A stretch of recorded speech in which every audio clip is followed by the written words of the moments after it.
DPRD Kabupaten Musi Banyuasin menggelar rapat paripurna mendengarkan pidato kenegaraan Presiden Republik Indonesia Prabowo Subianto yang menjadi bagian dari rangkaian peringatan HUT ke-81 kemerdekaan Republik Indonesia sekaligus momentum bagi DPRD Muba menyimak arah kebijakan pemerintah pusat. Rapat paripurna digelar di ruang rapat DPRD Muba dan dipimpin Ketua DPRD Muba Afidni Junaidi Gumai bersama jajaran pimpinan dan anggota DPRD. Hadir pula Bupati Muba M. Toha Tohed, Sekda Muba, Forkopimda, serta jajaran kepala OPD.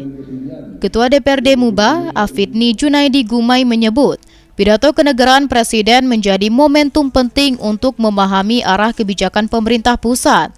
Program dan kebijakan nasional tersebut akan menjadi referensi DPRD dalam menjalankan fungsi legislasi, penganggaran, dan pengawasan.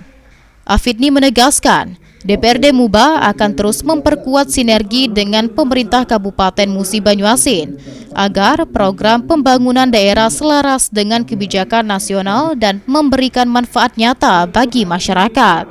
Sementara itu, dalam pidato kenegaraannya, Presiden Prabowo Subianto menyampaikan sejumlah capaian pemerintah serta arah kebijakan pembangunan nasional. Momentum HUT ke-81 kemerdekaan Republik Indonesia ini pun menjadi peneguhan komitmen DPRD Muba untuk memperkuat sinergi dengan pemerintah daerah dalam mengawal pembangunan dan meningkatkan kesejahteraan masyarakat. Ruzi Iskandar, PAL TV.